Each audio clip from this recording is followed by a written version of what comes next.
All who are engaged in the work of local government in our city. Grant that we may order all things in your wisdom, righteousness and peace to the honor of your name and the good of the people who dwell in the city. And Lord, today we pray a special prayer that you would have mercy on our city, that you would send us more rain, that you would get our rivers flowing and our dams filled again. We ask this in Jesus' name. Amen. Please be seated.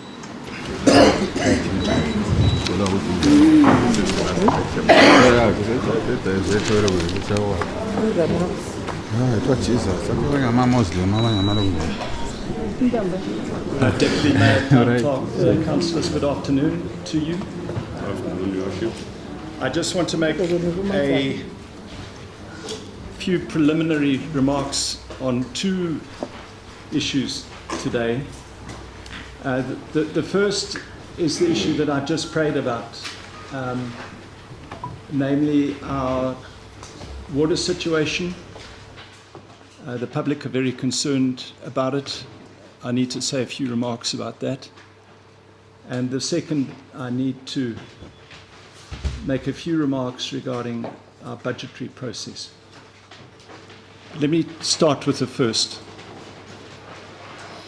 Despite the wonderful rains that we have had up until a few weeks ago, I think parts of the city have recorded over 500 millimeters. The fact of the matter is that I'm quite comfortable with the demonstrators. This is a democratic country. We have the freedom of association and speech. The cameras might have seen that, but I have no problem with people demonstrating whatever they're demonstrating about.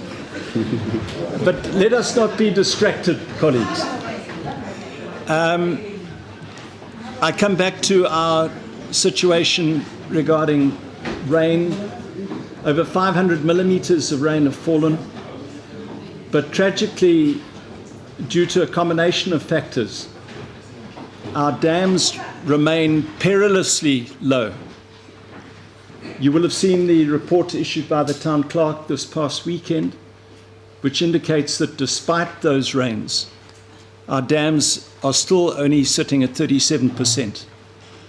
If you compare that percentage to the percentage which pertained on exactly the same day last year, at the end of January, that percentage was 43%. In other words, we're still 6% down on what we were last year.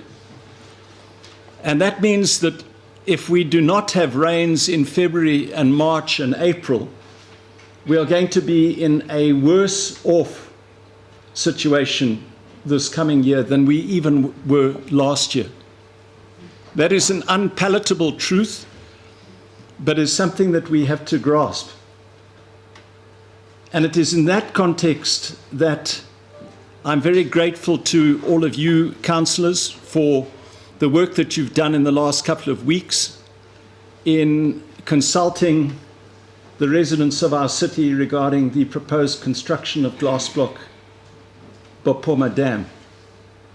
This will be debated fully in this meeting, so I don't want to preempt that, other than to say that I'm grateful that in all but I think 3 wards, an overwhelming majority of residents and certainly wards are backing that. I also want to say that it is unfortunate that there appears to have been political connotations introduced to this debate. That is unfortunate because the construction of this dam should never be partisan. Water has no political color. Every citizen of our city needs water. And so it doesn't matter what political party, what faction you come from, any political party. The objective reality, in my view, is that we desperately need water. Now, I've heard, and I'm sure you have heard, some of the arguments that have been put forward why we should not develop Glassblock Dam. Some people have said that we should develop the aquifer more. And as you know, that is something that all of us are sympathetic towards. But the science is simply not known regarding aquifers. We don't know how aquifers are replenished and how well they are replenished. We don't know the environmental impact on drawing ever greater quantities of water out of aquifers will be. We also have seen the argument regarding our infrastructure. And once again, it is a valid argument. None of us would dispute that our water distribution infrastructure is good. It is seriously decayed. All of us accept that. But the reality is that it is going to take hundreds of millions of dollars to completely rehabilitate our water distribution network in our city. Money that we don't have as a council. And the beauty of this program is that council funds will not be used to construct the dam. So what I'm trying to convey, and we will debate this fully, is that some of the arguments raised by residents in these meetings in objecting are valid. We don't dispute them. But in the absence of viable alternatives, we need to seriously consider what is before us, and we will debate that in the course of this meeting. The second issue I want to turn to is the issue of our budget. As you know, we had a special council meeting last Thursday, which was not televised, and many residents may not have seen that. In that special council meeting, we unanimously, I repeat the word deliberately, passed the amended budget, which has been sent to the Ministry of Local Government for approval. There's been much speculation around that budget, and it would not be appropriate for me to go into any detail, any great detail regarding that budget pending the approval from the Ministry of Local Government. But I do want to make the following points. The first is that our budget was the result of widespread consultation with residents. All of you know, as councillors, that you consulted widely. We held meetings, we listened very carefully, and we tried to implement the points raised by residents. Secondly, the objections to that budget come from one organization. And let me stress about that organization, CZI. It is an organization that I personally, as a professional person, hold in very high regard. They play a critical role in our city and in our nation. But they are but one organization. There are many other organizations with equal problems. And we simply cannot listen to one organization in isolation and disregard the rest. The third and final point I would make deals with the unfairness, in my view, a national unfairness. And this is an appeal to government. Our city is the only city which has not had its budget approved. All other cities, all other town councils have had their budgets approved. At my request, the town clerk with our finance officers did a comparative study analyzing the charges raised this year by other city councils, including Mutare, including Harare, including Victoria Falls, and places like Ruhr. And that document, which is an objective document, demonstrates that our charges overwhelmingly are the same as other cities. In fact, in some regards are less. And one questions, why is it that we are being singled out as a city? Why is it that our budget is being held back as a city, when objectively we can demonstrate that we are no worse, in fact, in many respects we are better than the charges raised in other cities? And so I'm sure you will join me in my appeal to government that this budget be approved so that we can get on with the business that we need to as a city. We have many pressing issues, as we will debate today, and we can't address those without that budget being approved. With those few words, I thank you for hearing me, and we will commence our meeting.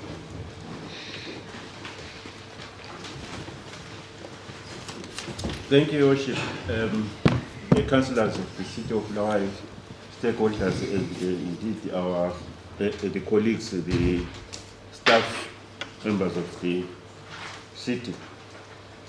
Our legal question being confirmation of minutes of ordinary meeting held on the 8th of January 2024 and a special meeting held on the 30th of January 2025. Attached as Annex A, pages A to U. Thank you, Your Worship. Thank you, Town Clerk. Would someone like to move that those minutes be adopted? Sign, Your Worship. Thank you. A seconder? Thank you. I will sign.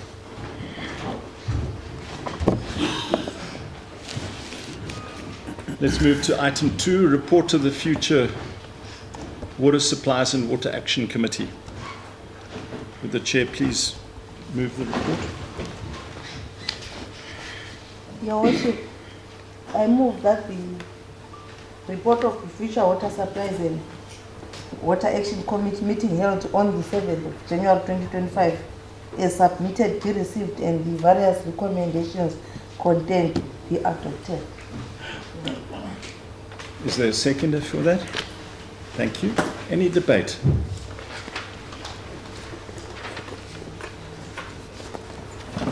Councillor. Thank you very much, Your Worship, fellow councillors. It is absolutely essential to speak to the water issue because we say water is life, and without water, we will all perish. Without water, the city will die. Without water, prospects for investment will be completely eradicated. I think that it is quite important that we remind ourselves that late last year we survived decommissioning nearly half of our supply dams. We had put down Zingwan and put down Loangem, and we nearly put down Apanel. So that, to me, is a situation that is quite concerning. Yes, we've had a good start to the rainfall season, but we need to be mindful of the fact that as a planning authority, as a city that has had a history of poor rainfall, we must not cease to plan ahead. We must not cease to build more dams. This is why I'm so excited by the committee's recommendation and the consultations that have happened, which have resulted in the support of the gas block dam. In fact, if I had my way, we would not be talking about gas block dam alone. We need to also explore other feasibility studies and other waterways that exist within the vicinity of Bulawayo, particularly the southeast corridor, and find out whether there are any feasibility studies and dam sites that were identified for possible development. Of course, we are mindful again of the fact that when it comes to dam construction, the City Council is hamstrung. We know that dam construction is the responsibility and jurisdiction of of Zino and central government. But all we can do is to identify and make the noise, because we know the situation of Bulawayo. This is why, Your Worship, I'm totally in agreement and very excited about the outcome of the consultations. And I find it very strange, Your Worship, to have some residents or possibly some elected officials speak against the construction of gas block dam.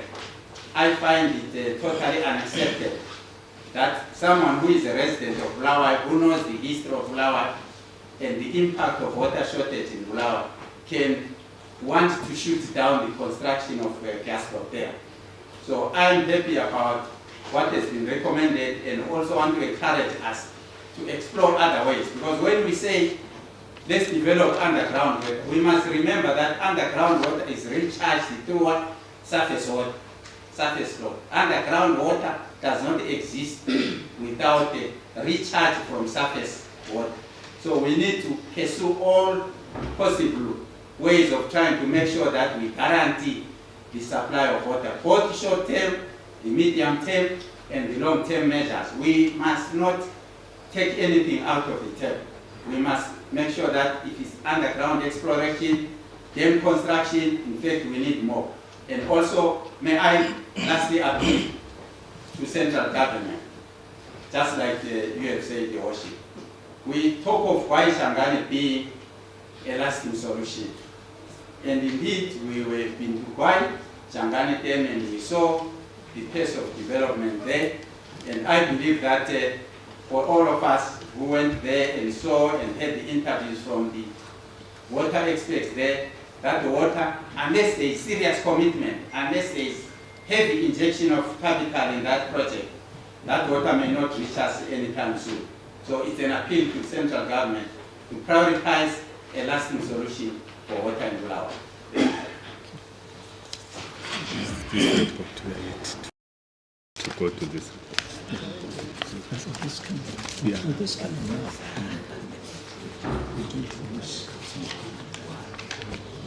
This is the last. Is there any debate? Thank you very much, Your Worship. Yeah, but the Let's president take the water next time status. should be after 5 years. Water status. Are you seeing it? The status of water resources. I wanted to see whether you read. Yeah, Your Worship. Hey, allow me to register my concern in regard to issues around water, and also reflect on the way we are coming from and why are we here today. You will not, Your Worship, that before we have been making a lot of noise here that we want Bulawayo to be declared a water crisis city, right? There has been a proposal, right, whereby somebody wants to source funds from somewhere and construct this dam to arrest the situation which we are in as a city. But what is disturbing, Your Worship, you then tend to wonder, there are a lot of people who say we've got Bulawayo at heart. This is the issue which concerns Bulawayo. And the same people are speaking against this. Let's suppose the rains stop.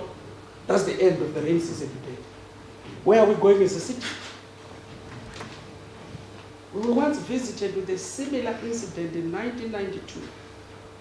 I've spoken earlier that on 4 October in 1992, the city was only left with water supply for 43 days. And we are here as elected officials to decide the future of this city.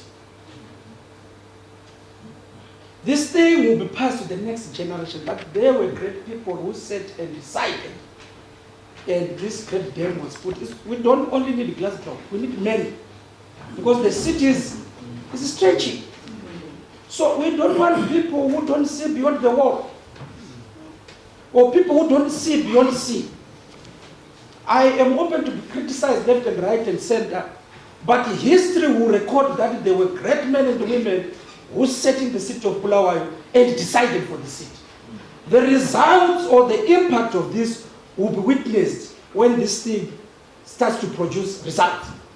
Yes, there have been concerns, Your Worship, from residents. We respect them. But let us decide what is best for the future of this city. Surely if our residents are really serious about this city, I'll give you a good example of Zesa. Zesa, when it runs away, you go and buy it. You can do without Zesa, Your Worship. You can buy gas, you can buy firewood and cook, but you can't do without water. Water is no substitute, Your Worship. So we need to think deeply about this and decide what is best for the city. We do not think or reason using emotions. I saw an unfortunate incident here whereby people raise placards. And you tend to wonder whether these people are for Bulawayo.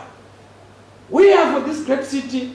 We are even ready to be criticized or to become unpopular, but we know that in the next years, there is a generation which is going to salute us.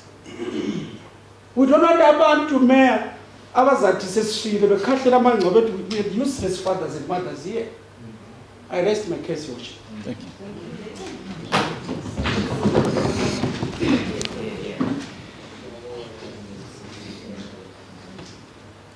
Thank you so much, Your Worship. I've got three things that I want to say. The first one, Item. same item. Water, same item. Okay. I know we've been doing consultations, going around, talking about the new dam. But what the people of Bulawayo want is an immediate solution to the water crisis. Bafuna manzi namuhla, not our 2 years from today. They want water for today. We've never done consultations on leakages. We've never even gone to the people to explain to them why there is no water, what's going on. And the questions that they were asking us, even when we're having those consultations, are, if we built the dam today or 2 years after, how are you going to move the water from the dams to Bulawayo when Bulawayo has got a lot of leakages? Sizakwenza njani khona lokho? So for us to reduce this council to partisan, because people raised their voices, wanting an immediate solution. An immediate solution, that's the only thing that abantu bako Bulawayo want. Yes, short term, we can talk about short term, but what are we saying about now? Because the issue is about now. Singahamba gathesi siye Cochlear. There's a leakage there. Amanzate Puma for the whole week. Nothing was done. It was unattended. And reports were made. So what the people of Bulawayo want is an immediate solution to the water problem. That's what the people want.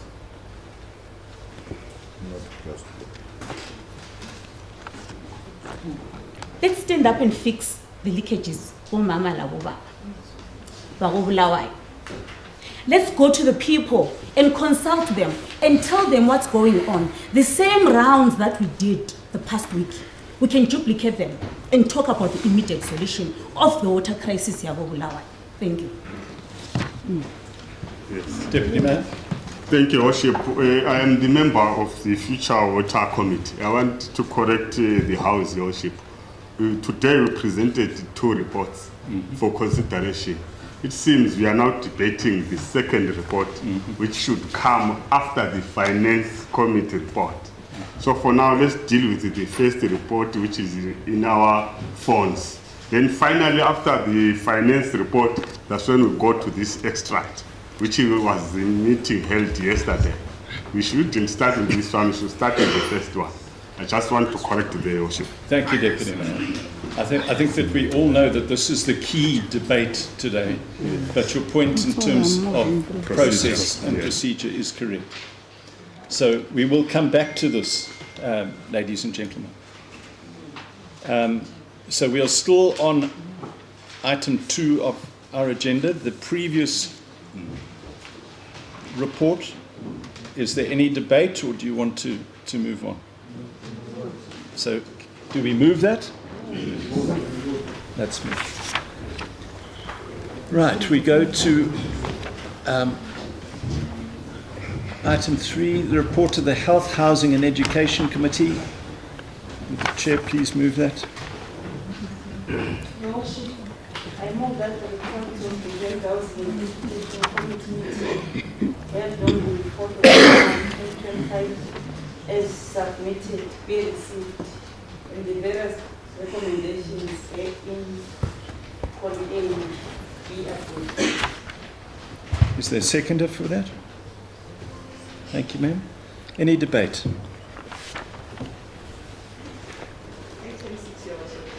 So D1 for item 6. What item, ma'am? Item 6, did you say? Anyone prior to item 6? Yes, item 1. Okay. You have the floor, Councillor. Thank you, Your Worship. Under the cleansing session, I want to refer to dog control. I'm not sure for Your Worship whether it's within my ward or it's occurring everywhere else. We are so much alarmed by the dog population that we are seeing, the stray dogs, that is. In our setback, we are seeing a lot of stray dogs, and we are wondering what is happening with law enforcement, because we believe that the position of council is very clear. The legal requirements are very clear about the laws pertaining to keeping dogs. But you find that instead of confining these dogs within their premises, there are some people who just let them loose and they just roam around. They are a public threat to young children and women, and it then remains for us as council to enforce our laws. I remember in the years gone by, council used to have a program of going around to do dog shooting, because enough warnings have been given to these people to tie in these dogs within their homesteads. But now there is a public threat, because children can be mauled, anyone can be beaten by dogs. There are risks of these people not having them vaccinated. So it's not only injury, but it's the danger of them transferring diseases like rabies. So I'm calling upon this council to actually be proactive.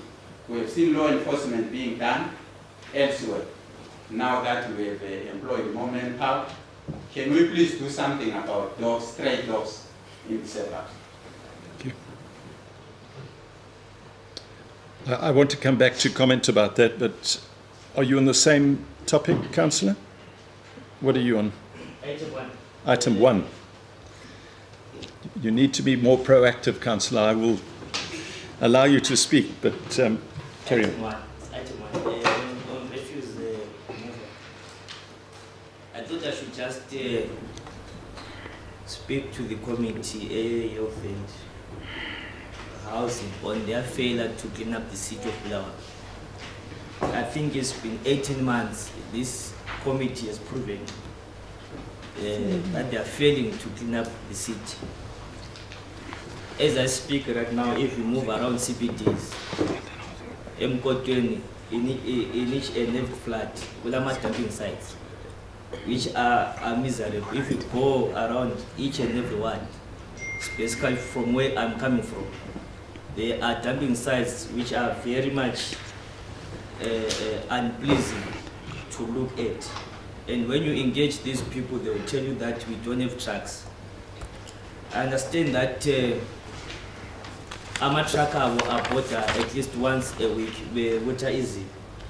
I don't know what's making them to fail to just map all the hotspots in each and every ward, which is a dumping sites, and dedicate each and every day of every week to make sure that they clean up those dumping sites. It's been 18 months coming here in this council complaining about the cleanness of the city, and we are not seeing any attempt or any appetite towards addressing that fundamental issue.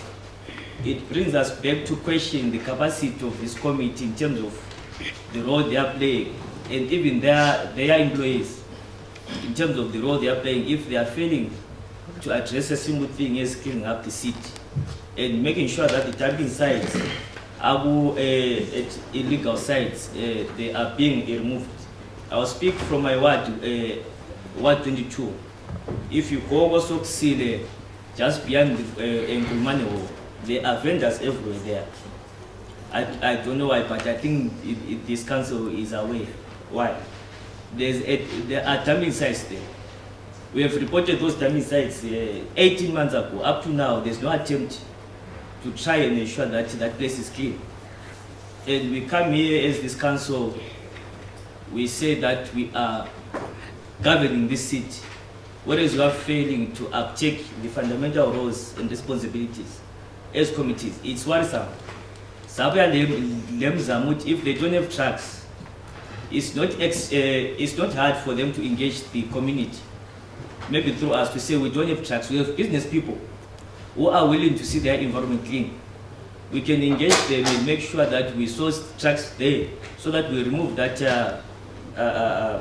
garbage. But they've never attempted to do anything. Meaning to say they have capacity to do so, but probably they are not willing. So I'm speaking to you, Chair of this committee, to ensure and make sure that the city of Bulawayo is clean. It's a great city.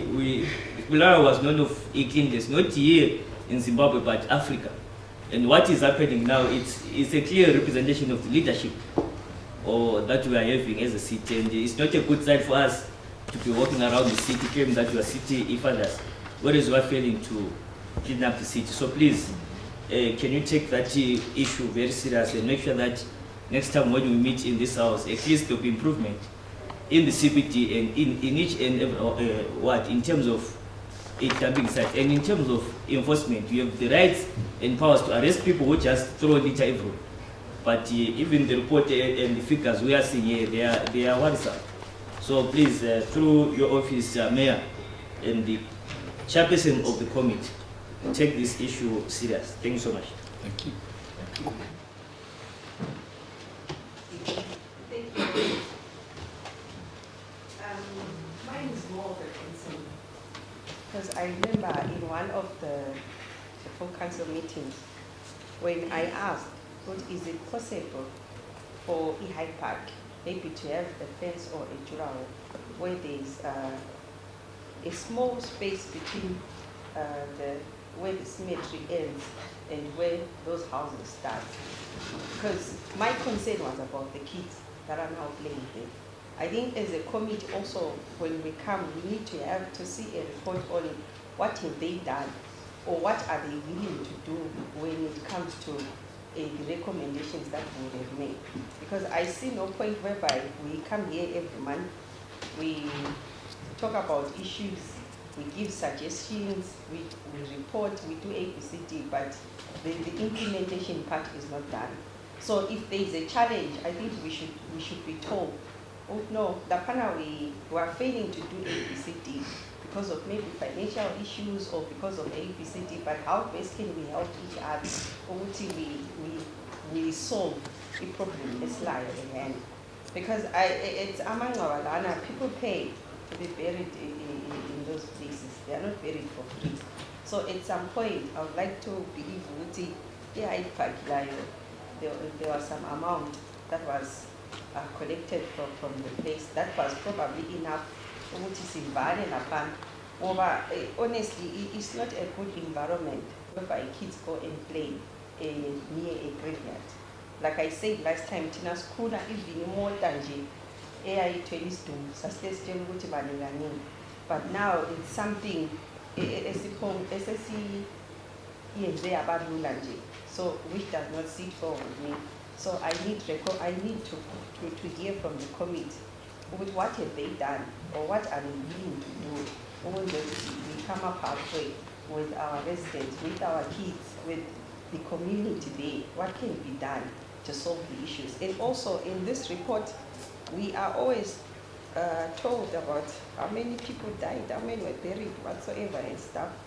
but we even raised concerns of the infrastructure, the toiletries that are there, the toiletries that are there. Are they serviced? Are they developed? Is there any sort of development done to ama-cemeteries ethu ukwenza ukuthi abantu when they go there lakho kube le dignity? Are we fixing our toilets ukwenza ukuthi into yangikhona iphume kahle? But if we are always told ukuthi hayi singcwaba abantu abanje sachisa abanje, I think we are not more interested in how many people were buried. We are more interested in the infrastructure. Ukuthi imi njani indawo yakhe. How best can we improve it? Ukuthi abantu ngabefika. Remember, people are crying. People are phakathi kwe-states that we cannot explain. But at the same time, ngeke ahambe toilet engaflashiyo, ngeke ahambe endaweni engani ayikade. We need to upgrade. At least I visited a cemetery in SA just to see ukuthi bona how do they manage them. I saw ukuthi like it's properly placed. It is actually nice. Even before I go to SA, there is this one in Harare, it's a foreign park. That place is very well maintained compared to our West Park. It is just like, I don't know. So it's either we come up with a solution. You would know, guys, send the new pattern end. Let's do ABCD, let's close lapho kudlula khona abantu and share lapho kuzangena khona abantu or something, rather than we just open that place. Though I'm not worried about West Park in Umbuja, but I'm worried about the High Park. Thank you, Worship. Thank you. Anything before 11? No? You have the floor, ma'am.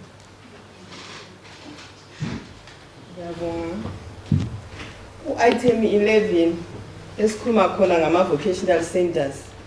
Thanda ukuchayela ihlombe ucancel ngama vocational centers lapho sincedisa khona ama youth ethu. Nginanzelele ukuthi bekule intake ade khona abantwana bebebaningi. Kodwa inani lenamba lithathayo ibalutshwana. Bese ngibona abantwana sebebuyela emakhaya abaningi abaswela indawo. Bese ngizibuza ukuthi nxa besuka lapha bayakwenze njani ngoba bekhangelela ukuthi bethola isifundiso eChaka vocational. So silesicelo sokuthi sicela lingezelele inani yabantwana abathathwayo. Lingezelele njalo lendawo zethu zokufundela ama vocational centers ethu abe maningi. Liphinde lingezelele le staff sethu ababalisi bethu kwenzela ukuthi khona siyakwanisa ukuthi abantwana bethole ulwazi. Okunye isikhalazo abakhala ngaso abantwana be vocational bathi bengafunda laphana sokumele bethola ama attachment. Akula ndawo ebathathayo for ama attachment. Sinanzelela ukuthi laphana vele bangena ngo0 O levels. So izindawo eziningi funa kubozesa bafuna ama O levels. Pho bathathwa ngubani for ama attachments. Njalo lanxa sebeqedile ba qualify ba graduate ukuthi bethola umsebenzi kabawutholi. I-City Council siyacela ukuthi lisithathele abantwana laba be vocational bekwanisa ukuqhatshwa lawo. La kuma attachments lisidobhela abantwana be vocational behambe kuma attachments ku City Council. Bese ngikhala ngeThabiso Youth Center. iThabiso Youth Center ayila toilet. Ayila toilet iThabiso Youth Center. I-toilet eThabiso yafa kudala silesikhathi vele. Kodwa sayenza ama tournaments khona pha. Ama youth ethu ayenza ngokucela ama toilet kuzakhamizi emakhokhoba khona beseduzana. Siyacela ukulungisela i-toilet eThabiso Youth Center. Ngiyabonga.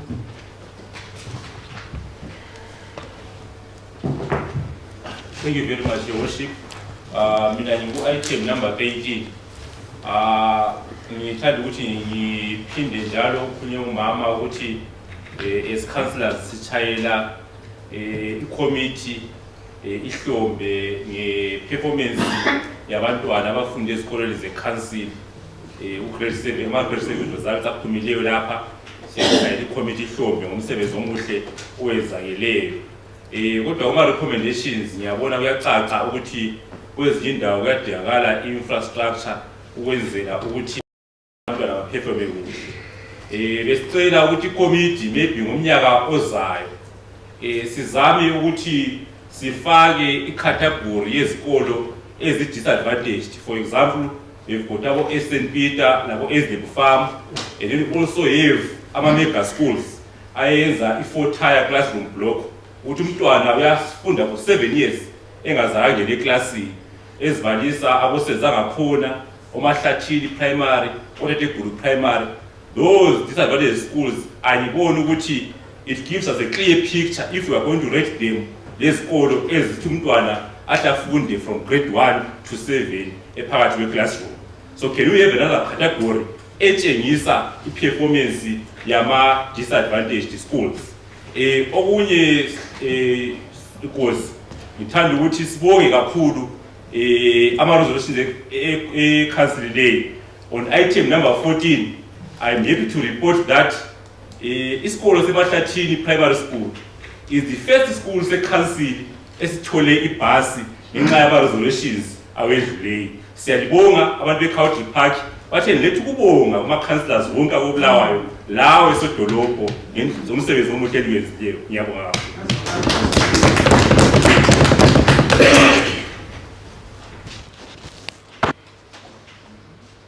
Move the report. Would the chair like to respond before we move? No? Thank you. I'll respond on the first item raised by Councillor Bruce, a young person. Councillor, 18 months sikhuluma nge-clean up of the city. Sikhangelele wena njengontanga ukuthi ngawugqugquzela kakhulu ngawucomplain. Sikhangelela ama-councillors ukuthi kube yibo abalungisa ama-clean-ups. Libe selisazisa njenge-committee. Asikaze sehluleke ukufinyelela lapho okuklinwa khona lingasithola kulesikhathi. Njalo sikhangelele ukuthi ama-clean-ups they are ongoing. Ukuthi ka kuklinwa kosokusile wena sifakele amalanga ukhulumisane lezakhamuzi ukuthi besibuya nini sizoklina sonke. Okuqhakathekileyo ukuthi uBulawayo abe clean kuqalisa ngami lawe. Ukuthi senzani ngubani wenza ama dump site lawana abuye ezokhulunywe eChambers yithi zakhamuzi. So kuqhakathekile ukuthi kube yibo abasilingalungisilanga kube yibo abaphuma kakhulu kwenzela ukuthi kungabi nomuntu olahlayo ngoba yibo ababe beklinile. Singabuya sikline siyiCouncil bazalahla becanti kuyavunyelwa kodwa singaphuma sizakhamizi kuba lobubelo. Ngakho ngiyakhuthaza ama-councillors wonke ukuthi umlando we-clean up uqala ngathi. Thina siyi-committee sizimisele njalo asikaze siyekele ukusukuma lengasibiza. Okay. Can we move the report? Thank you. We go to next item, report of the Environmental Management and Engineering Committee. Chair, would you move?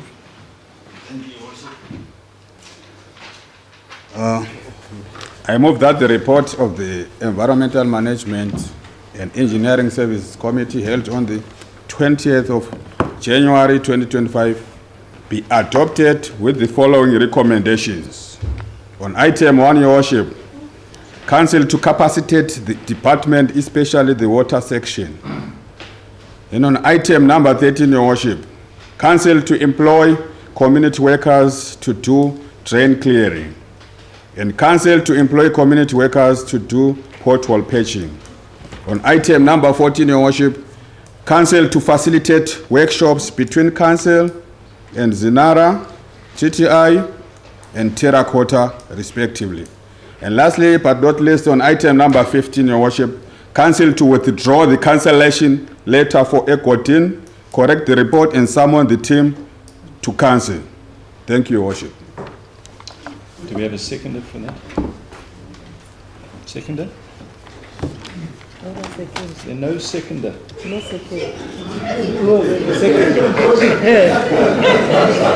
Not for all the, just for the presentation of the report. Let us debate that now. Any debate? Anything before 14? 3? 4. Madam, you have the floor. Ngiyabonga Nkosi. Mina ngu item 3 meter section. ngithanda ukuchayela ikomiti le ihlombe indlela ababika ngayo ukuthi basebenze ngayo.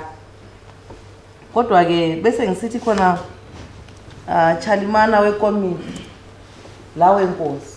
Kulama mitha lawana esesawafakela izakhamizi ayabe ephansi angifundelanga engineering. Sila lapho esithi khona abadala bazathatha imeter rating bathumezele ecounseling ngoba abantu bethu ababala ama meter balutshwana. Kodwa lana ama meter Nkosi izakhamizi azifinyeleli ukubala okuphakathi.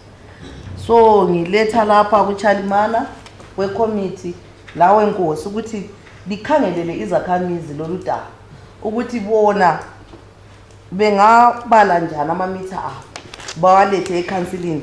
Sizama phela ukulungisa indaba yama high bills abuyayo nxa eseyenelisa ukuzibalela kungasisiza.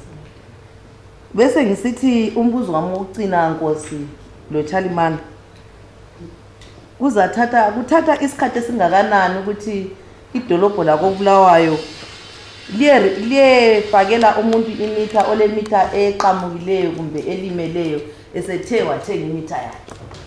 Nginanzele ukuthi izakhamizi ziyahamba for 2 or 3 months lokho ezichichiswa emabuthweni bethi siyasala silandela. Kambe singabe silohlupho olungakanani ngwelwe mota na sicela izakhamizi mhlawumbe zihaye itaxi zithwale lo muntu ngoba lapha sikhuluma ngamanzi umuntu eyabe siba lenkinga la. Kungabe kuluhlupho lo muntu owangkhona kumele aye inserta leyo meter na? Ngumbuzo engichiya kini Nkosi lo Chalimana ngiyabonga.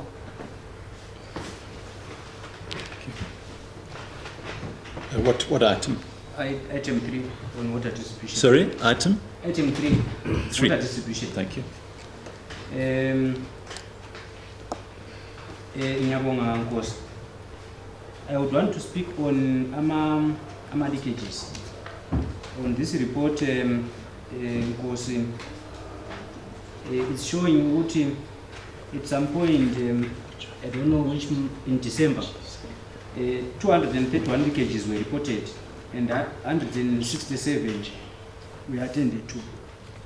And it goes also hand in hand with one of the items which is on finance, which also talks about the amount of money that we are also losing through non-revenue water. So I thought maybe since I would want to request department engineering, like I once requested in one of our previous full council meetings, that let's try to capacitate this department engineering so that they respond to our leakages as early as possible. The amount of water that we are losing through leakages is worrisome, Your Worship. At some point, as I was reading the report, full report finance, in the month of May, sometime last year, non-revenue water was sitting at 54%. And if you have to calculate that with the number of dams that we have, we are probably losing half of our dams to through non-revenue water. So in as much as we are working so hard to make sure that we have a new dam, which is a noble idea, which we supported as a ward, let's also try to keep non-revenue water so that we don't just create a chain where we are building dams but amazapona so again. So I'm kindly asking the finance department to put our capacity, because a lot of times when we are communicating with the plumbers or engineers, there is a complaint, there is motor, there is a complaint equipment, and also even on the side of procurement.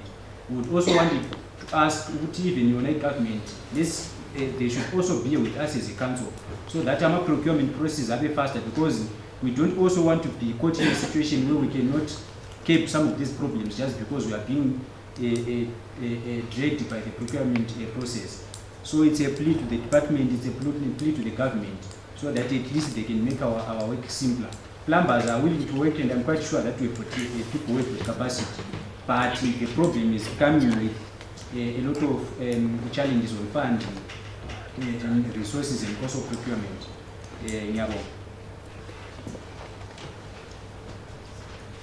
What clause? Item 4. Item 4. What section? Thank you, Worship. Mine is item 4, sewage section. I'm troubled, Your Worship, with the way our sewages are attended to. It seems we are not attending to them or at all, or we are slow in attending to them. There are sewages that we have been reporting in Mkani for the past 2 months or 3 months or so, but they haven't been unattended to. In the beginning, when Councillor Makosa was speaking about storage issues, we used to talk about the hotspots. Now we can't attend to the recurring sewages. So it's a concern that the department has to look closely into. And maybe if I was doing my research on my own and reading the reports, I see that we are taking our department with the necessary resources, such as sewer roads and vehicles. Instead, we went on to hire some private contractors who are not even attending to those recurring sewages. And in the last meeting that we had, they explained to us that those people cannot attend to jobs that recurring, because they need first to be given to first go and attend the scene and give an invoice. So it means that instead of capacitating our department, we took money and misplaced it and paid the contractors who can then not in turn attend to what is obtaining on the ground. So it's a challenge to our residents, because now we are faced with diseases. And the other challenge that we are having is that we have got money, but our clear, or we did not have priorities that were for the residents, because the contractors are there on the sites, and even the sites that they've attended to, if you go there now, those sites, there are still sewage blockages. So it's not a matter of not having money per se. Finance gave money to the engineering department, then the engineering department decided to go for the contractors who are failing to attend to our situation. So I urge the department to look into those contracts. If they can be terminated right away, then we capacitate our men and women in the engineering department with the necessary resources, such as vehicles, such as sewer roads, such as cement to build maybe new manholes or mend the new manholes. That department, I can tell you, Your Worship, they have got the best working people who are there in that department. In Mkani, we used to have a sewerage that had about 15 years as a sewage hotspot. When we got funds from a private person who assisted the council, it's the same men and women who came to attend to those sewages, and the hotspot stopped. So it's not a matter of that you don't have enough manpower there in that department, but we are no longer giving them the necessary resources. Instead, we are giving the contractors resources who are not even doing anything. So it's a cause for concern that we need to cancel those contracts, buy sewer roads, buy vehicles for that department, and buy the necessary resources for the department. Those men and women, I can tell you that they are able to do the job for our residents, I think. Okay. 14. 4. Okay. Thank you, Your Worship. Rising on item number 4, which speaks to the sewerage section. I am of mixed feelings. First of all, I want to express my disappointment with the committee and the department that it oversees, because in my ward, the department is failed to maintain standards in terms of services, maintaining blockages and all that. I will beg to differ with the previous speaker when it comes to private contractors, because I had serious problems in my ward relating to sewage blockages and so on. And these private contractors came in and they dealt with most of the problems to a point where we actually realized that what we need is to educate our residents on what causes these blockages. Now, Your Worship, we have situations where our own teams are supposed to attend to these blockages, but the response rate and the quality of work has not been impressive. And it is my hope that perhaps the department will, after some self-introspection, have a look and see what kind of innovative solutions they can come up with, so that maybe we can have a situation where these sewer blockages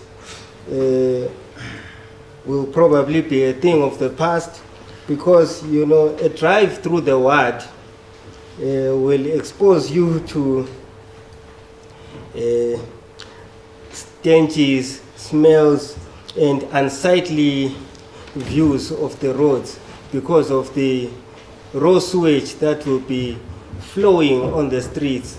And residents have gotten to a point where they've lost confidence in the department because they have reported these issues, and these issues remain unattended. And I am sure that any human being that has been in such a situation would agree with me that it is improper, unfair, and a travesty of justice to actually be subjected to such living conditions.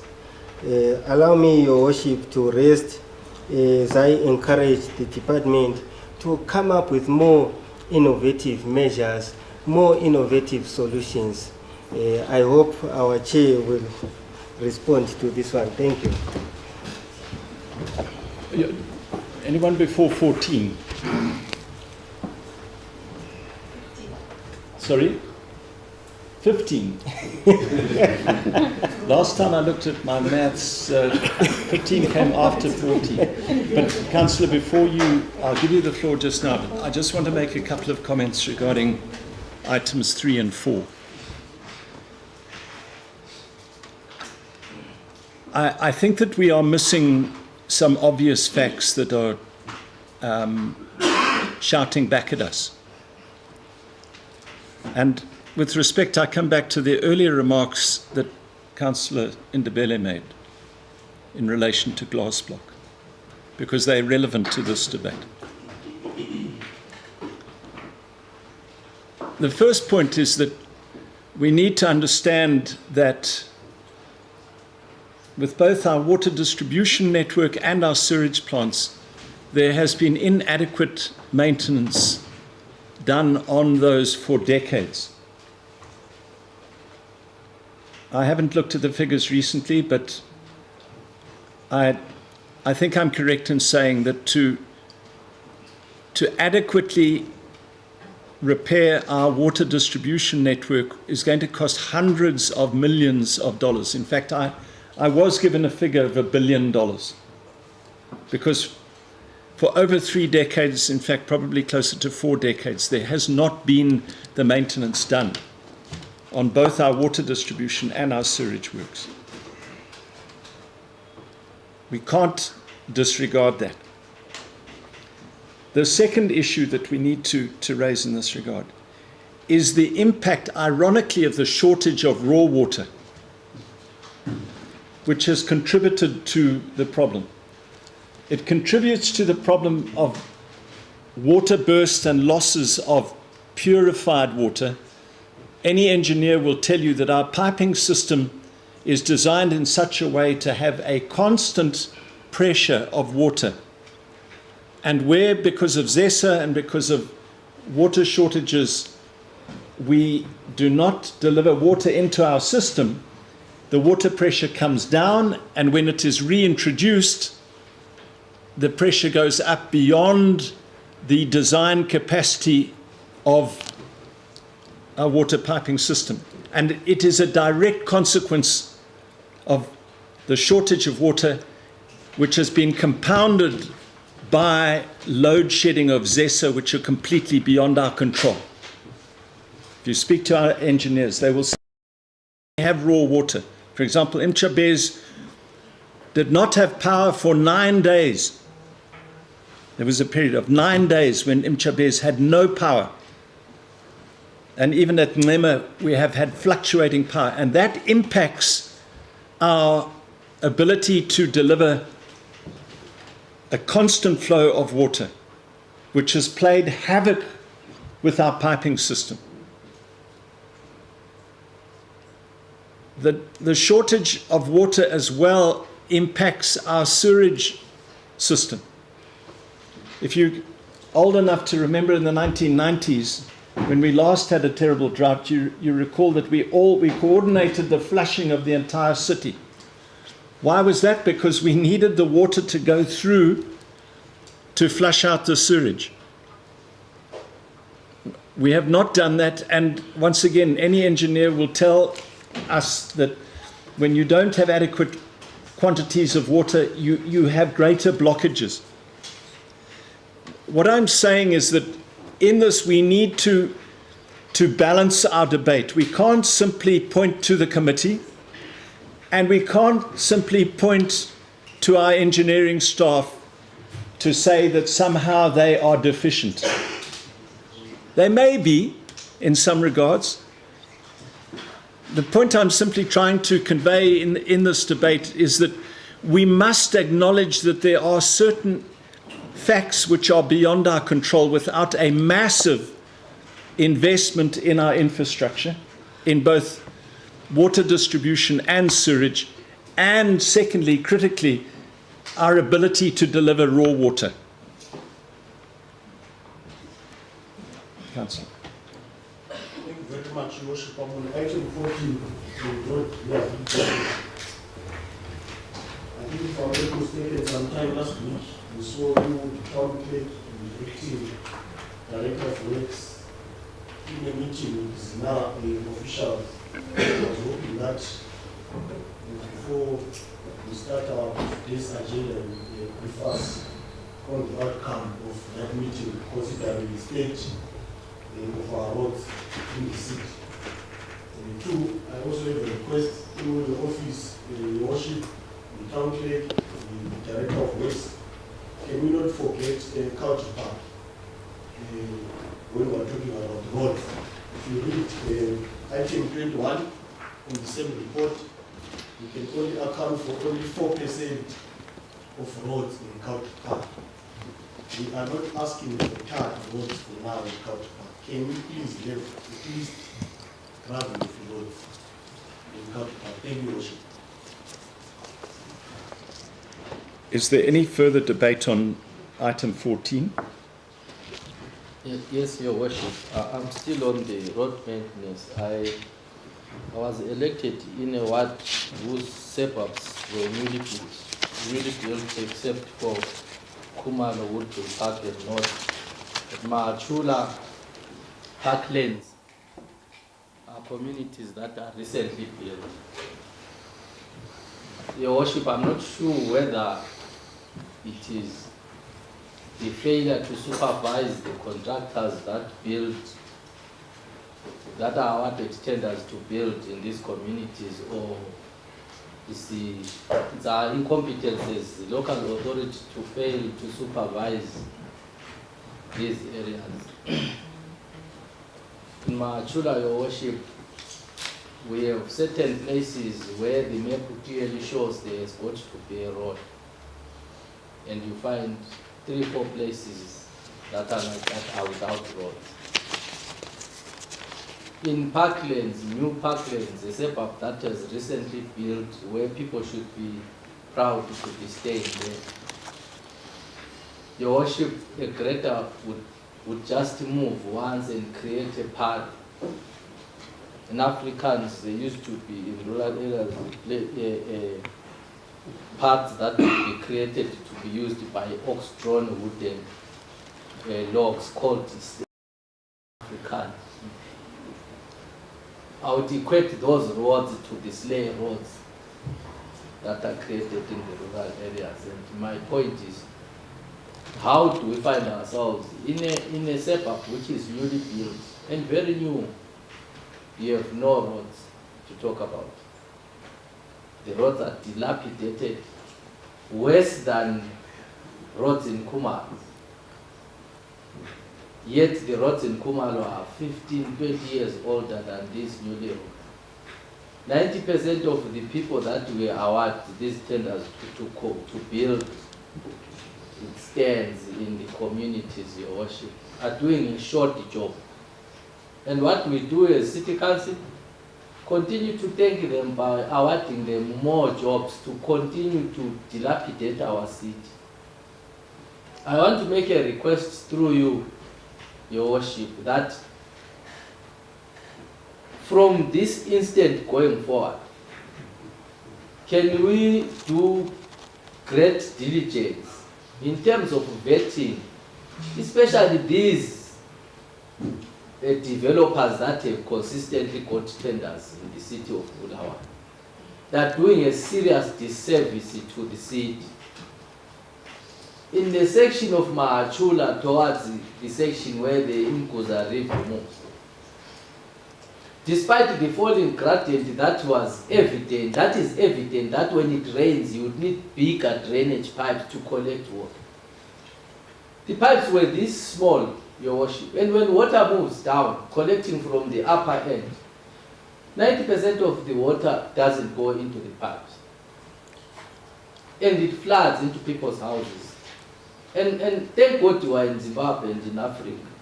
This city would be broke because of the lawsuits that we get from the kind of shoddy workmanship that is being done in our communities.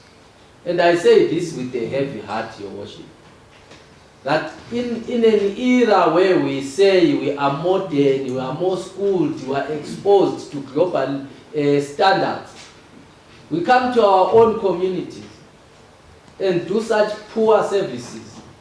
And the people superintending over this, the learned engineers of this beautiful city, go and give blue ticks to a short job being done in our communities, and people are getting given occupation certificates to go and stay in a place that is similar to a rural setup where you are just given a piece of land and you create your own spaces. What is happening, Your Worship, is seriously unacceptable, because according to these standards we see Kubo Kumalo, the suburbs that were built long, I don't think we are supposed to be having road problems in new parklands. I don't think we are supposed to be having road problems in Mahachula except just repairing here and there. But those places are now more dilapidated than the old places that were built long back. And how do you explain that to the residents? And it's unfortunate, Your Worship, because every blame that obtains in terms of poor delivery in the communities is blamed on councillors. The people that those kind of shorty jobs, they sleep peacefully in their homes. And at getting whatever hefty package they have, and they walk in suits proud in this city after dilapidating our city and allowing these people to go ahead. As it is now, we have almost half of Ward 3 with a very dilapidated road network system, which needs to be done anew at a cost of the city of Bulawayo. But the contractor is sitting home eating his money with his family, having done nothing. How do we go to contractors now when we've given them certificates of occupation? How do you go to them and ask them to build roads that they did not build? And as a city, how do you allow someone to say you have completed your works when other areas have unconstructed roads? I'm talking about the gravel roads, Your Worship. Go to this section of Woodville, just after the Mkuza River, and see the kind of short job that was done. They just created, once moved. At instances, they didn't even cut the shrubs in the middle of the road. That their yellow machines moved over and could not cut them. And those people were given certificates. And they've run away with matter. And yet, we remain as the city of Bulawayo to absorb these huge expenses Chiefly because those that are supposed to be superintending over that job are sleeping on duty, Your Worship. Ngiyabonga.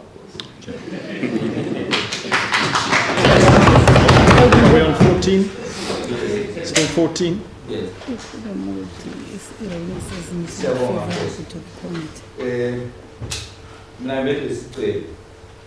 We have our areas SSUs that go I trade to human because of these roads.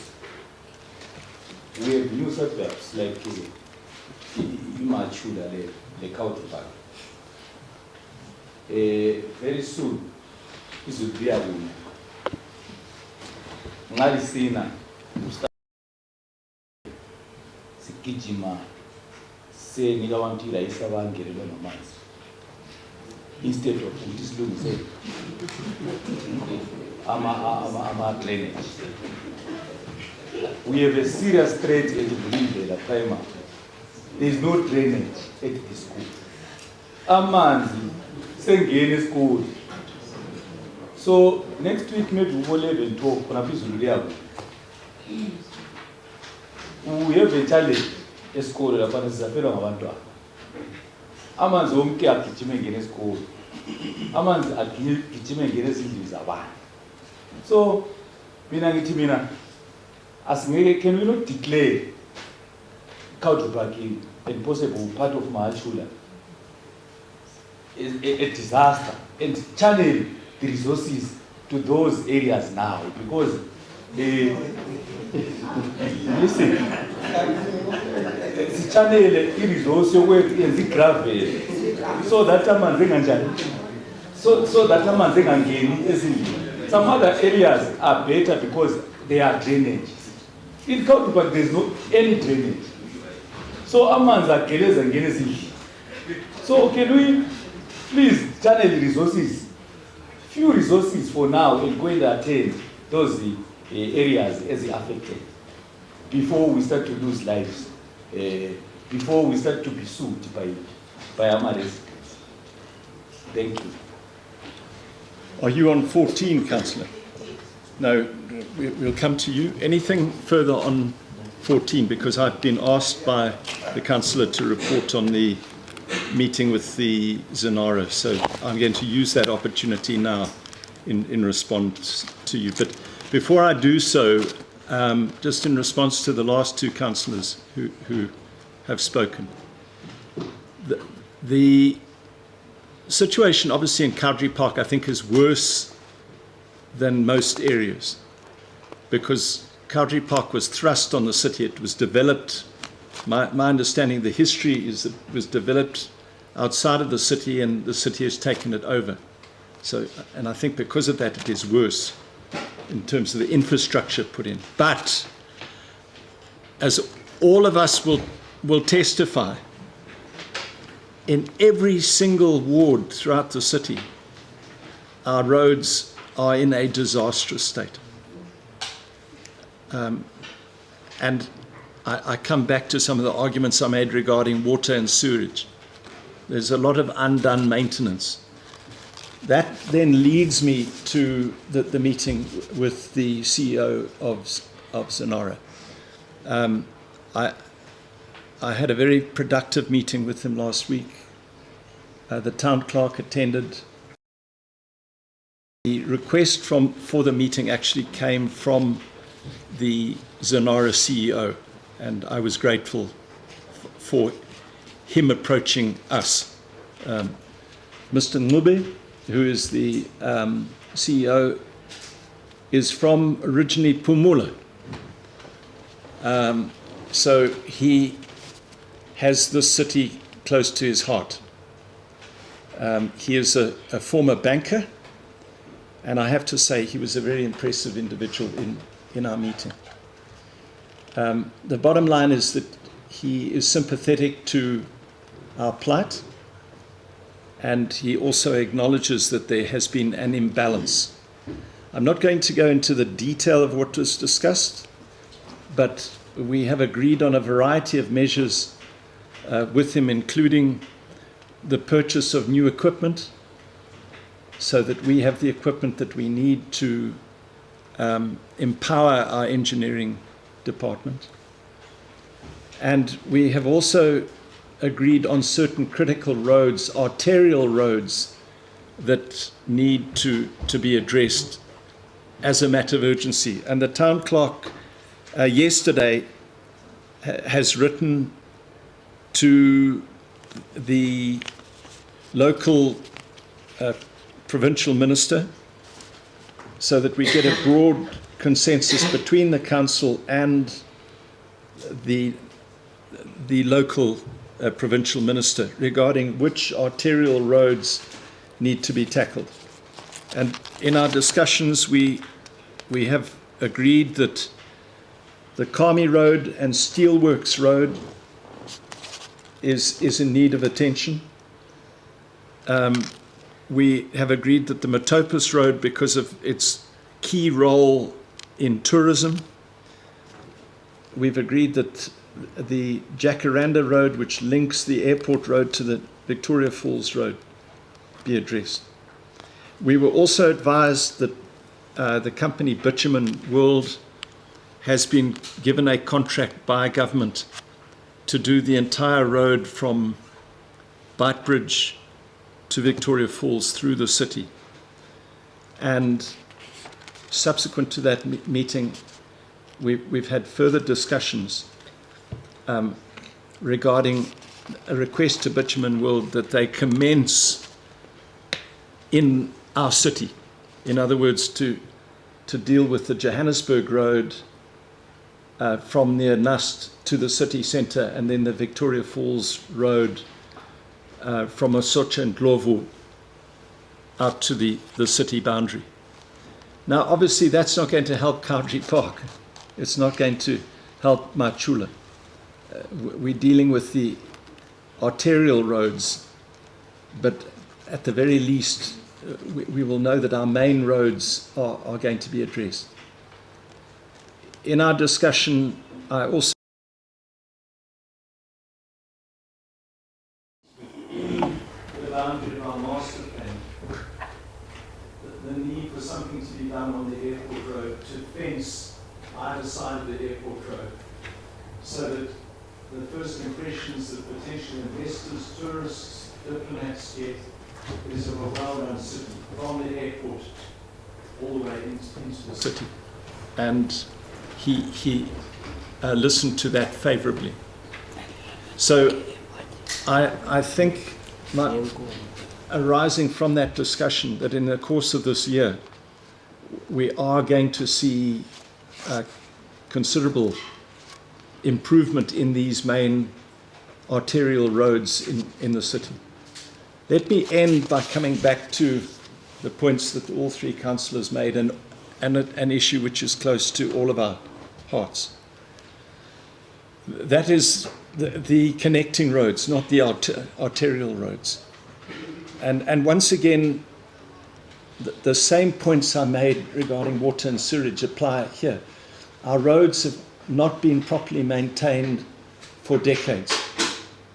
And as Councillor for Ward 3 said, we've compounded that situation in recent years by giving contracts to companies which have not maintained high standards. It's very difficult to undo that. In fact, the town clerk's letter, I want to quote one portion of it for you. We've got a total road network of 2,400 kilometers. 75% has outlived its economic life. And in this letter, it is going to take approximately $700 million to bring our network into basically a good condition. But as the town clerk says, a relatively modest road system. $700 million. These are some of the, I don't mention this to depress you, but we need to understand once again that we are faced with daunting challenges. from a financial perspective in virtually every sector. And there is no easy solution. And so what we have to do is get our arterial roads sorted out. In our discussion with Scenario, we agreed that the main enemy of tarred roads, in fact of gravel roads as well, is water. And one of the things that we've agreed is to look very closely at dramatically increasing the number of manual laborers in the city who can help clear drains, and also who can ensure that on the sides, particularly of tar roads, that drains are, exit drains are constructed so that we can get water off tar roads. And in that way, hopefully we can minimize the degradation of our roads. In other words, we need to focus on maintenance, and we need to focus on maintenance techniques that do not involve importing very expensive machinery that actually can use a lot of our unemployed youth in the city to we maintain roads as best we can. Madam, item 15. I think the same way that we see in Bulawayo when it comes to water issues, I think it's the same way that we should have Bulawayo when it comes to Bulawayo's development. Because I can imagine if this developer was given the first notice to cancel the contract. That was when they did phase 1. Now, the cancellation was then what? Was then uplifted. Then they promised to do phase 2. And they then stopped in February. So, are we not hindering the progress that you are expecting from Bulawayo when clearly, this is not rocket science, we can clearly see that there is a problem or there are problems when it comes to these guys implementing whatever they promised to do on that land. So I'm not shooting down the chairperson when he's saying we should uplift the notice. But I'm saying, how many notices are we going to keep on giving them so that they produce something? I don't understand. Because when it comes to Bulawayo being developed, it's been 9 years, and that place has been closed. And the only product that we saw was the tax rate. Councillor, I'm sorry. You say that you're on item 15. Yes. And he speaks to Terra Porter. Rekoti. Yes. In a different. This with me is also different. My item 15 deals with the intersection of Kami Road and Nketa Drive intersection. No, on mine it deals with Terra Porter. It deals with Kotini development. A Kotini development project. So why? Let me check now.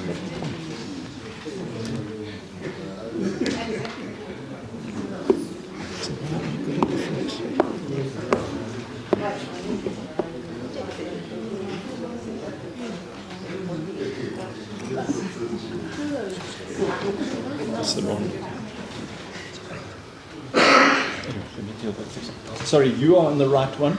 Carry on. So, to me, I feel like we can clearly see that they cannot complete the project on the agreed time. So, how and why do we have to keep on holding on to them, yet we are not seeing any development for so many years?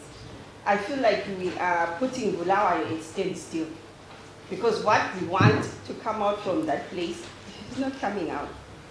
And the first lease was given to them. The first notice was given to them. And probably we'll uplift it again and and we'll issue out another notice maybe in 10 more years again, and that place will remain closed like that, and there is no development. So I feel like it's not fair on our part, it's not fair for the residents, it's not fair on Bulawayo at large to be having a place like Godini to be closed for all these years without any development. I think we should sit down with the developer and find out what is their crisis and what do they intend to do. Then if we are not satisfied, like we are bringing so many solutions to the water situation, I think we should also bring solutions to Eco-Team as well. Because now we are removing vendors left, right, center, our makokovas are being chased away by those vendors. Why? Because so I think Godini must come out, or the developer must come out with a proper structure for us. Maybe it's high time we sit down with them and find out what is their plan, and we give them proper timelines. Because a child can be 9 years up to now, only for Godini value. She said, no, it's okay. We'll send notices, they will do phase 2. We send another notice, they will do C3 and stuff. I think to me, it's not sitting down well with me. And we need to come up with a solution for that place. Thank you, Your Worship. Thank you. I'm going to suggest that we deal with this matter in committee so that we can hear from the town clerk to update us. Is that acceptable? What item? I think discussing can recall that I personally wrote a motion in November 2023 cancelling the project.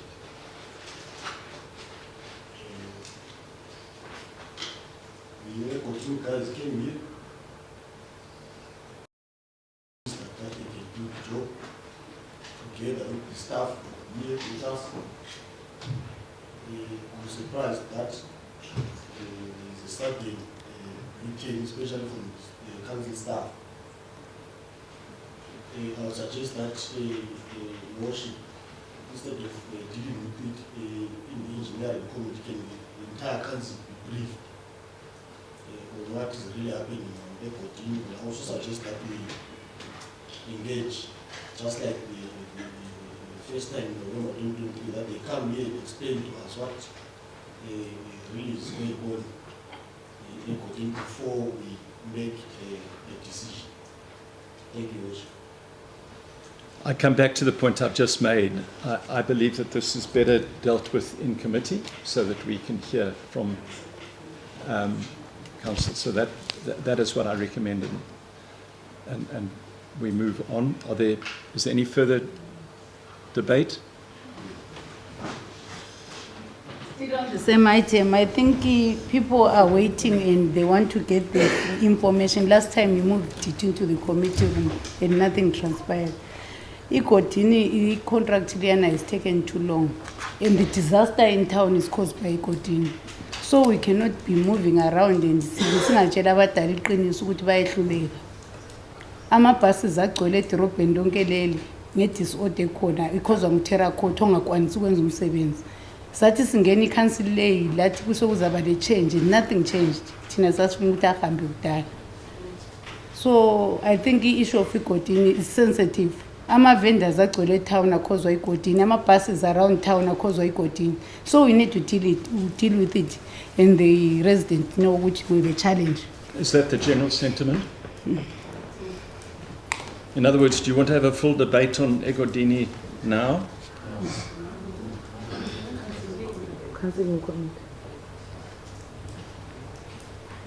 I'm trying to assess your mood, councillors. I've had two councillors who've said that they don't want it dealt with in committee. Does that represent the majority opinion? Councillor, I didn't hear you.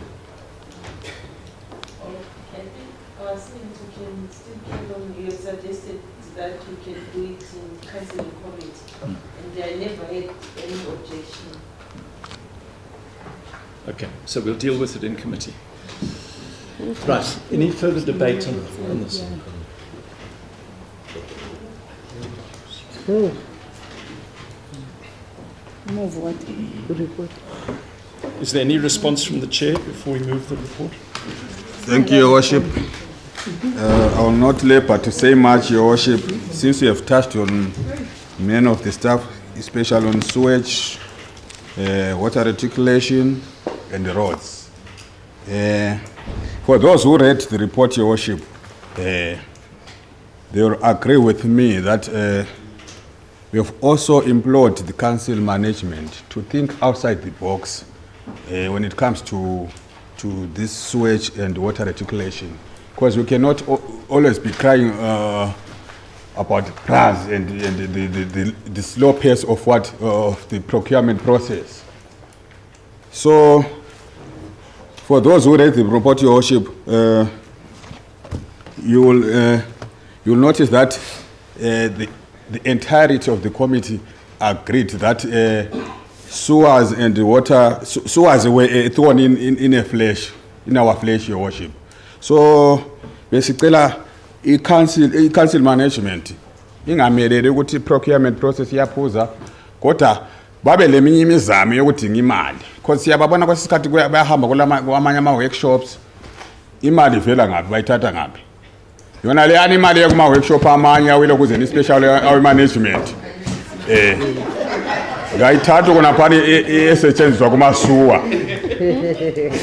So, and then back to the issue of our roads. Ngiyananzelela Your Worship ukuthi our director of works has been doing a splendid job, especially ngabe ezenzele as an in-house team. Our roads in the CPT, I enjoy BCC, are very beautiful. But laba abapheka imboza zama-road, Your Worship, sicela i-department consider those organizations or companies that are reputable, like Bitumen World, Masimba, and Fossils. Akhona ukuthi bebe benika abantu ababe besiphekela imboza zama-road, Your Worship. Thank you, Your Worship. I raise my case.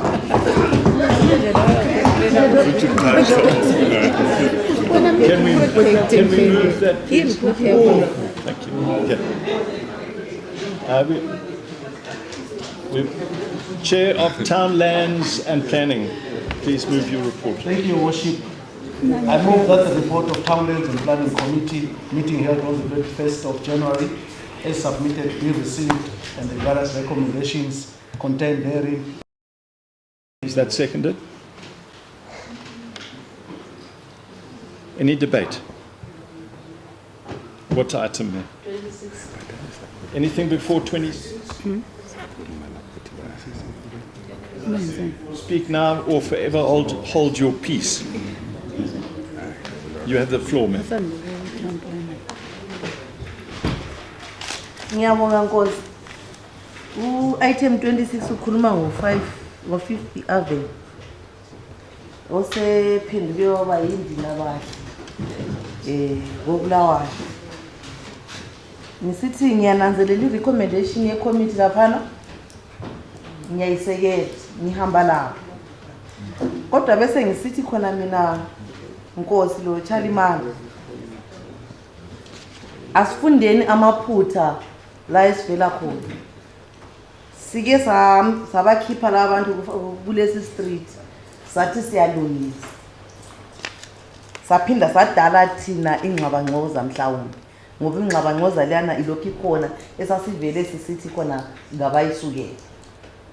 These are the social ills akhozwa igodini ekhulunywa ngokhansela ka 2017 la. Okumele ukuthi abantu laba if ngasibasusa kasingavuki kusasa sisiphonga ukuthi siyabasusa. Let's have a strategy as a council. I-strategy engikhuluma ngaso ngesokuthi sibe kwazi ukuthi baya ngaphi. Basuka njani? Umgwaqolwana nxa sibasusa siyabe siwenzele. Ngoba sizathatha abantu abethu omablu sebabeka lapha. Sithi betshona begijimisana lapha betshana ngamatshe. It won't work like that. Mhlawumbe kube le team ye-council ezahambe irejista yonke abantu abahlezi laphana ukuthi ngubani ubani ubani ubani. Then we move them endaweni esesibalungisele yona engilethemba ukuthi ikomiti sile ndawo lapho ebasakhona sibamuve ngeregister. Umgwaqo lwana ngawo kuyavuma sivele siwuthele inhlabathi ungahambeki. Kungabi lo muntu ozahamba kulona mgwaqo kwenze ukuthi bengaphenduki. Abazenzisi abantu labana benziwa ngumnotho welizwe ntengantengana.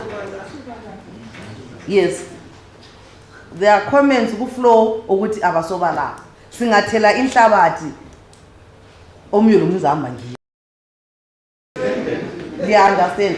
Because singawuchiya u-open sithi sibeke oma blue, sibeke izetherapy, sibeke ama-police. Ngabantu benyama. One of the days uzathola sebemile eceleni kwabo.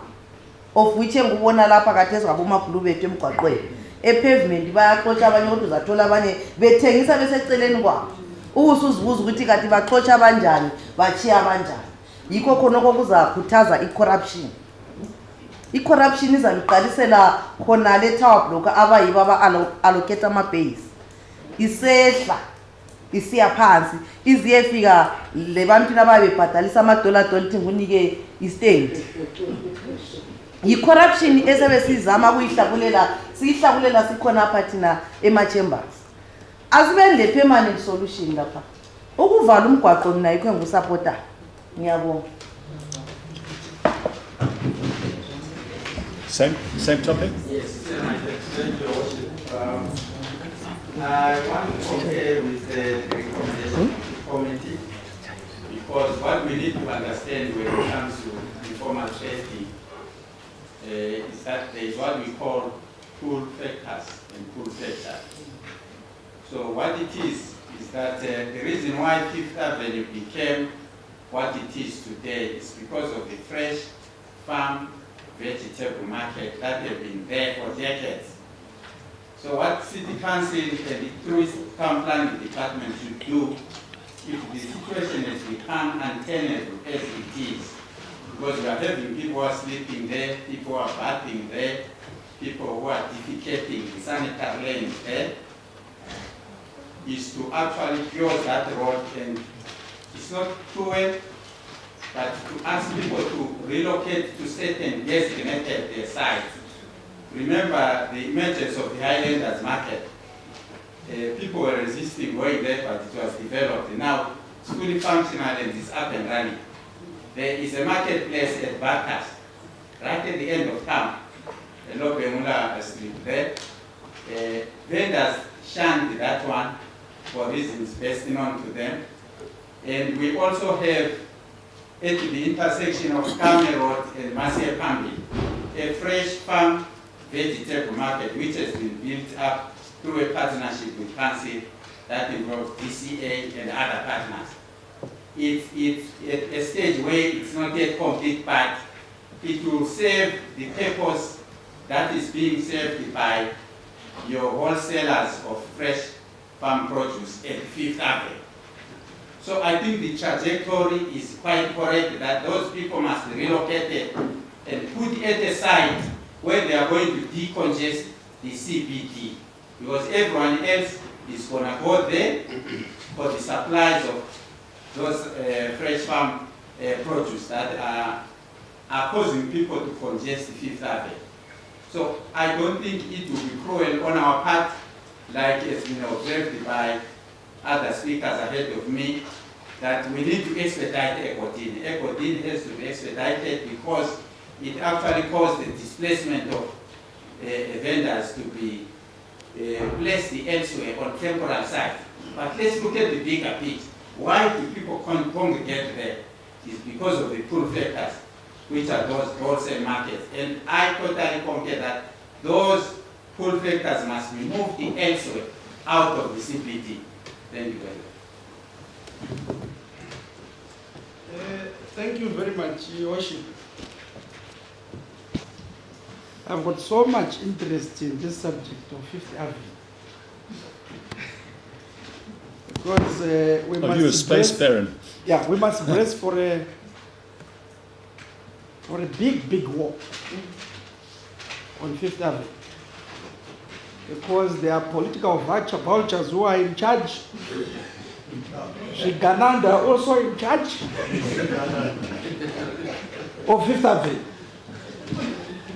I have said before, Your Worship, the issue of Fifth Avenue is political.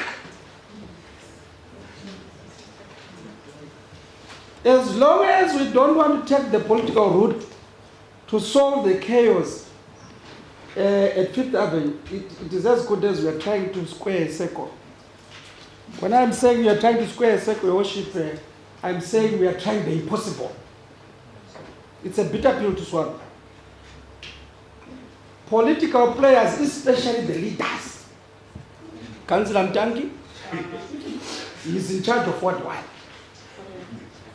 Political leaders, right from the top, from the minister there, to our dear brother, Chairman Jabulani Sibanda, and other political players in the city of Bulawayo, to say how best can we solve Fifth Avenue. We created also this chaos. I recall very well, Your Worship, that during the COVID-19, a certain secular Councillor Moyo came here, we debated about it, it had ministers inside to say this road, why, it's a traffic, what. It is not.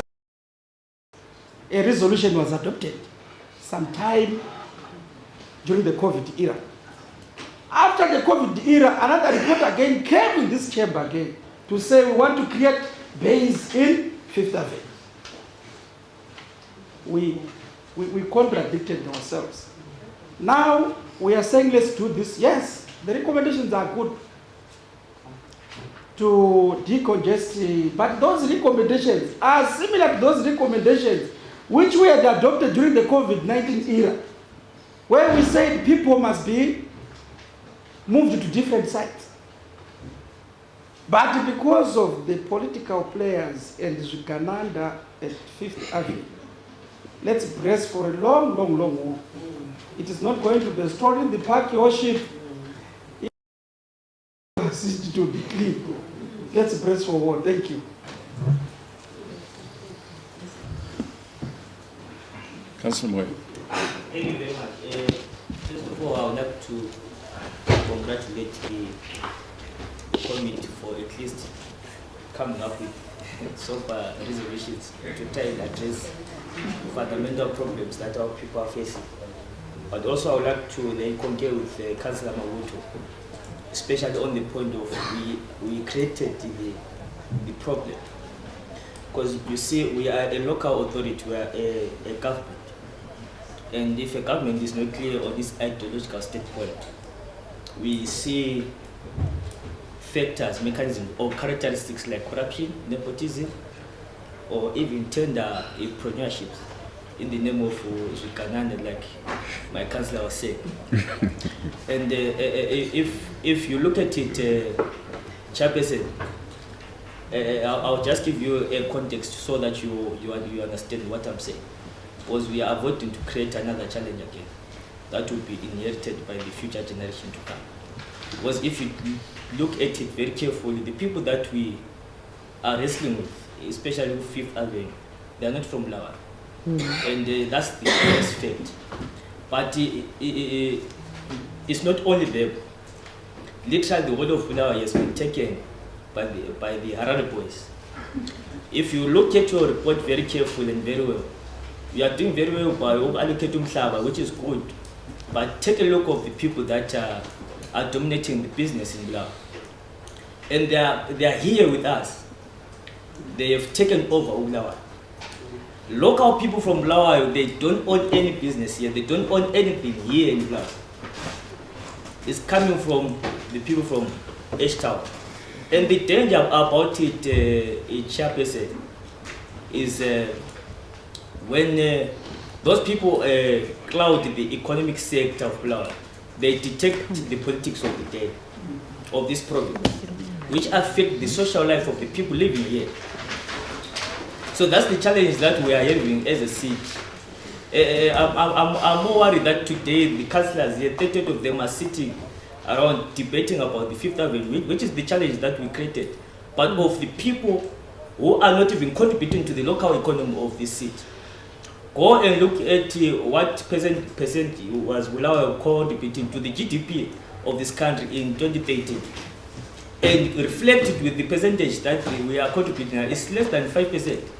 Why? Because of course the industries were deliberately closed to open Ama Church, which is a good thing, but it has affected Bulawayo at large.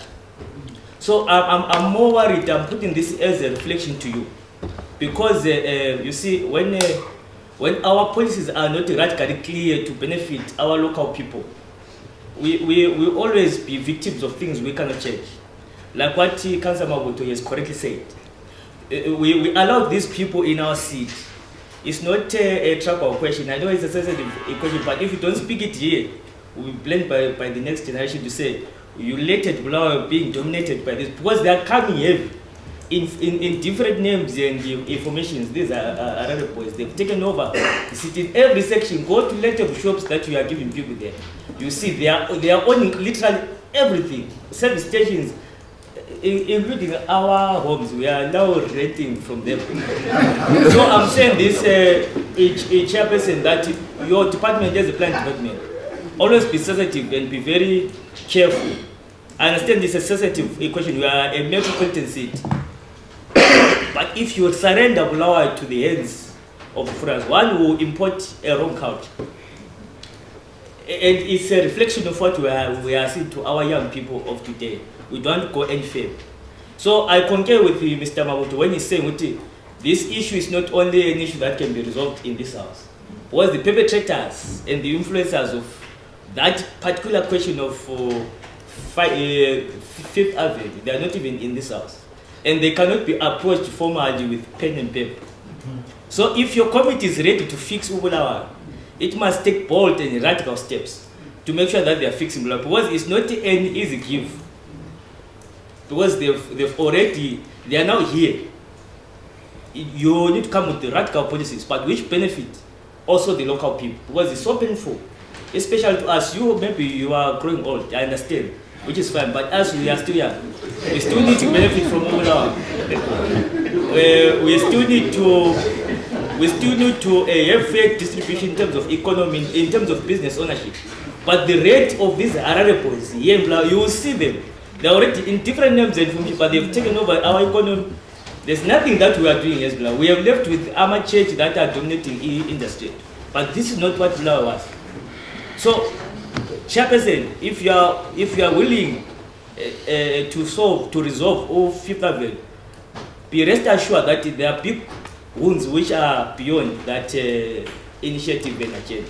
And it's a political question which needs to be addressed not only on Fifth Avenue, but reflected also to your policies.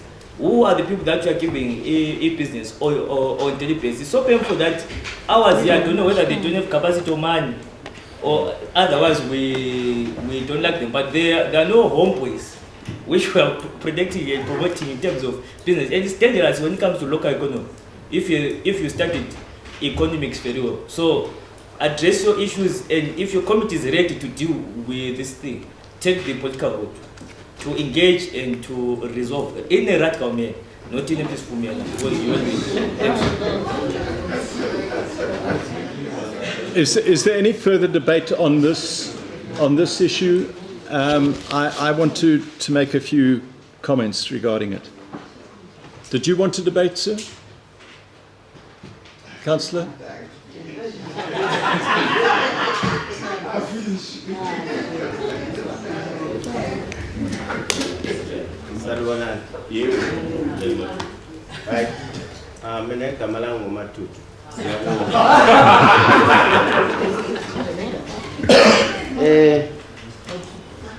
I think the issue of vendors is too tough.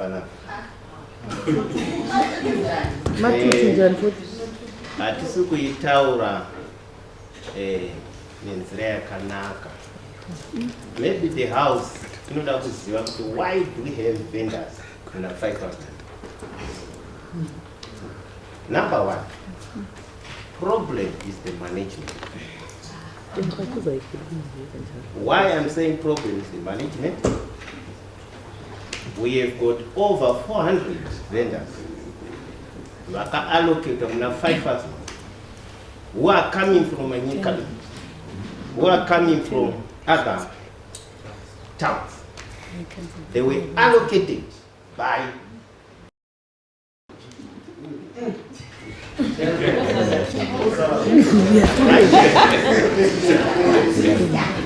now, out of 400 vendors, we have got 238 vendors who are sleeping in the street. Who are also bathing in the street. Why? Because they used their money to get those days from the management. If the council wants the truth, I can bring evidence in this house. Yes. Also reviews. Your Worship, from stand number 215 up to stand number 319, they are coming from other cities. And how much are you collecting? But they've got base, they are paying to the council. Who is wrong there? It's you, management. Who is collecting dollars? Two, this recommendation is by, I don't think it works. Council must first put its house in order. Why? The same management, they are running shika.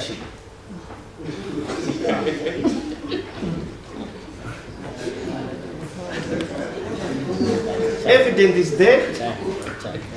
The same management, they are running Scotch card for PEPs. We have got over 800 Scotch cards in the city.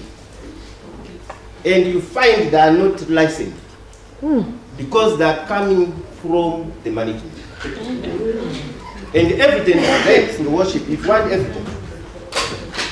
So, until we put the house in order, I think we can have a solution in 500. And let me correct, I've heard other councillors saying 500 is political. It's not political.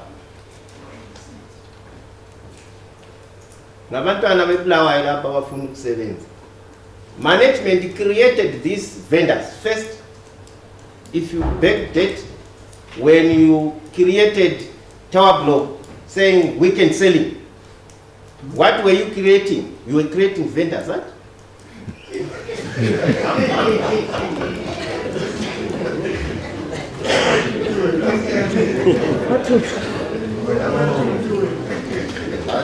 Your Worship, it's not vendors who did double allocation. If you want to see this management, there is incompetence in this management. Which one? We have got double allocation in this vendors base.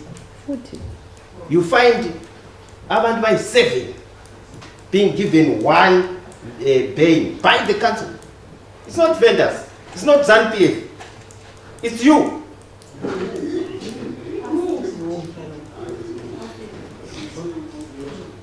What about the dollars? Why? Your Worship, we have got people who are cooking in the street. These are council staff.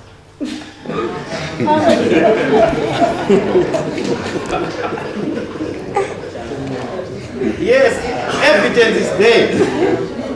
We have got people who are selling bread in the street. These are council staff. Go at Edgar's, you find people selling bread in the street. And if Makokoa comes, those people, they are not being arrested. Ungaboni sing by drill says very nothing. Why not in town? It's you. We've created that problem. So, for now, Your Worship, what I can assure you, vendors will not go anywhere. Vendors of Bulawayo will not go anywhere until we remove vendors from the other cities. Thank you. Also stop collecting dollars. Right, let me make a few comments before we close this debate. On this issue, can I ask, we've got a huge agenda tonight. I'm going to ask that everyone keep their contributions as short as possible. I have given you the floor earlier. I will come to you.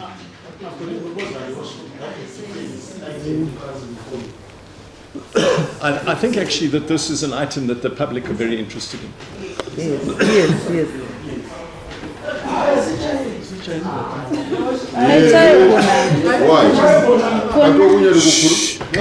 Please, can we have one meeting? Please respect.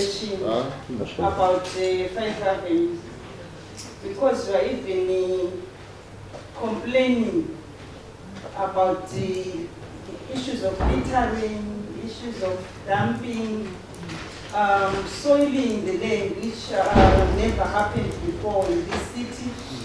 And we mustn't take this for granted or as an egg and chicken issue.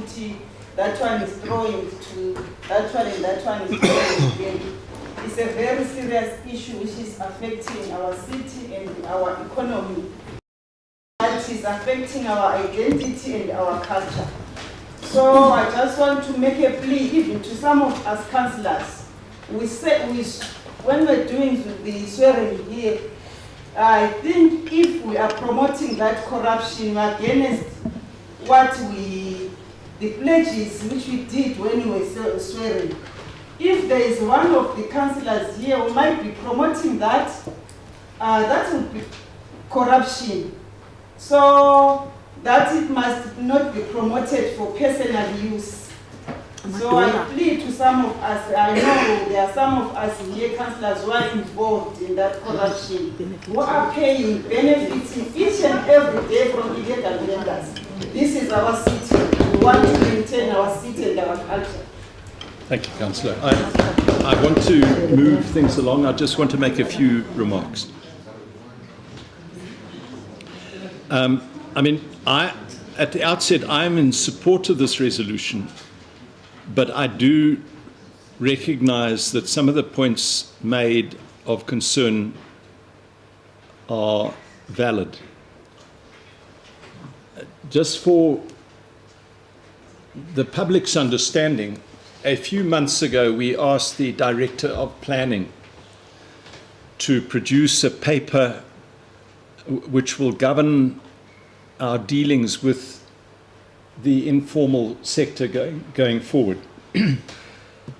And the broad parameters of that is that we anticipate 3 general areas of licensing of vendors. The first is the creation of large markets on the perimeter of the city. Egodini is one. Bash, Lobengula Street is another. And a third is the Bendover area on Masocho and Glovu. And there are other areas. We actually need, in some respects, to take a leaf out of the Harare City Council book. We've seen what has just been developed at Mbari Musika. Now, I know that there are other factors at play in that regard. It's critically important that we put politics aside. And where we see a good plan of action, irrespective of where it comes from, we need to emulate that. Our vendors need to have humane conditions to work in. And that means that they need markets that are completely covered, that have concrete floors, that have solar power, solar lighting, access to the internet. And that is our vision at Egodini in phase 1B. at Bash Street and other areas that we identify immediately around the city. That's the first phase. The second phase must be in particularly the high density areas. We have the market at Nkulumani, but we need to look at further markets, and we need to recognize that the city's markets that we have at present are exceptionally unattractive to vendors because they have to be in the open, they have to be in the heat or the cold, they don't have solar power, lighting, Wi-Fi. And we need, in the second phase, to develop a network of markets, particularly in the high density areas. The third aspect is what I term solo vendors. Individual vendors who are further out from the city centre, who are away from shopping centres. Your single woman, single mother rather, who works close to her home. We need a formal structure developed for those folk. Now, the Director of Planning has produced this paper. It is being discussed with management, and I hope that once management has approved it, that it will come to us as soon as possible for formal adoption. The point I'm seeking to convey to you is that whilst I agree with the resolution, whilst I Fifth Avenue must stop, we have to go beyond simply the stick and also have the carrot. We have to work hard to create these markets so that vendors have an attractive alternative to go to. And if you solely focus on the stick, I agree with the councillor for Ward 1.